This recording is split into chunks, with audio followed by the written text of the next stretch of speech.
Hey guys, I'm Jeremy. I'm Jeff. And we want to talk to you guys a little bit about how to talk to young children about sex. And I guess it's probably appropriate to start by saying, should you talk to young children about sex?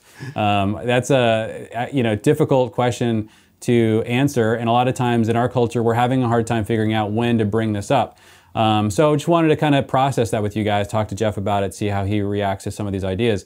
But for sure, one of the things I think that's helpful, and I was told this by a dad when my kids were young, is that it's a very awkward topic, at any point, but it gets more awkward the older your kids get. Yeah. And so one of the ways to sort of diffuse the awkwardness of the talk when they turn to some age where they, know as much or more about it than you do all of a sudden, you're like, what happened? Yeah, exactly. Is to bring it up really early and talk about it in a very natural way when the kid, their first reaction is, that's really weird. That's the reaction you really want to get. Not that, oh, I know all this already, I've heard all this before, or that's horribly gross, I can't imagine you're talking to me about, but just it's strange. It should be really strange. It's, talk to a 5 or 6 year old about sex and, just start to talk about it in natural ways, and they're just like, oh, okay, that's interesting, and they kind of move on.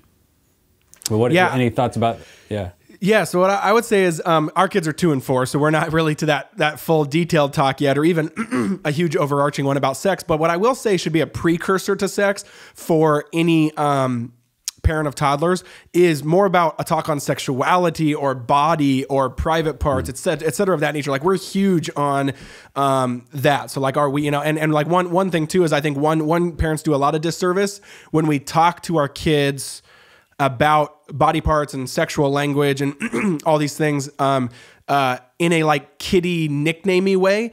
So like we use the words penis and vagina in our household, and our kids run around yelling them in the street, which is really awkward sometimes.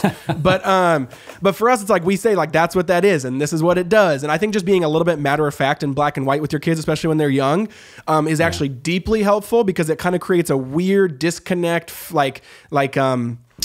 I actually think can almost creep up in a shameful way later in life when it's like they almost feel like they can't use the real words or whatever. And then on top of that, like their body, like they're kind of like that their body is their own and that their body is the Lord's, obviously.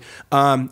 And so talking about proper touches, like that's what we're really big on. What is a proper, and we're working on that with Kinsley right now with her friends, not in a inappropriate way, but just like she's such a lover of like, she's just, what's the like kinetic learner, where she just wants to like punch you and bite you and hit you and touch you and smell you and all those things. So like with her friends, she loves them. So she just, when she sees them, she just absolutely bear hugs them, and then they start getting red.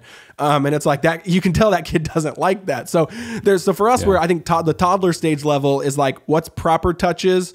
Obviously in a, parental guiding way of like body parts and private parts, but then even above that with just like proper touches of just affection or friendship or hello or hugs or high fives or all those things. So I would say that's the precursor with toddlers, and then I think what you said, once they get a little bit above that, is kind of the tandem. Yeah, and one reason why I think this is increasingly critical to talk about early is, we're finding out, of course, that something like 1 in 4 girls are sexually abused by the time they either get in or out of college.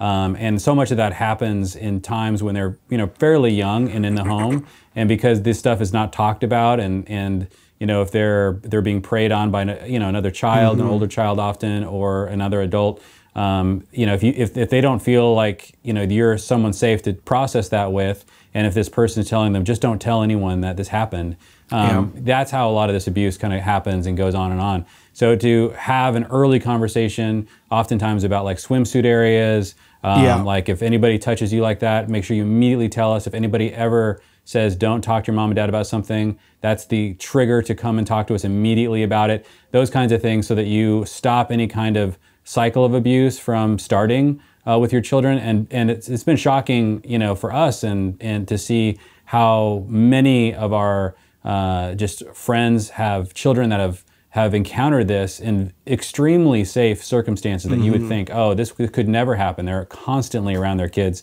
But when there's an older child or an adult who really is being strategic about how to approach your child, and you just don't see it until it's too late. And especially if it goes on for some time, that's a really dangerous thing. So you'd want to set up a situation where you're talking to your kids in such a way that they're going to come talk to you if anything like that might be happening. Yeah, real quick before we wrap up, I'll add one resource. Favorite book of ours. It's called God Made All of Me by Justin and Lindsay Holcomb.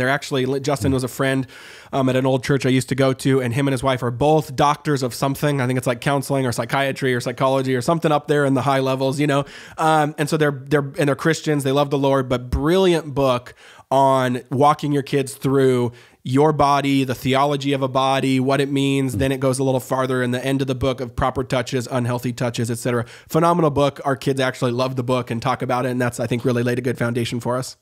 What's up, guys? Thanks for watching another daily episode of 5 Minute Fatherhood. Couple quick announcements. Did you know we have a free Facebook group for dads out there who watch these videos, where we talk about these videos and the content? We do lives, we do Q&As, we encourage one another. Link down in the description. We'd love if you request to join and be a part of the community. It's awesome, it's free, and we can't wait to meet you. Secondly, boom, you hit this button right here. Right there. Did it work? I don't know if I timed it well. But you can hit the subscribe button so you can actually see these daily videos when they actually come out and get them straight to your inbox. It would mean a lot to us if you hit the subscribe button. Let us know if you do, because we do random giveaways for those who are subscribers, and they let us know. We love you guys, and we'll see you tomorrow.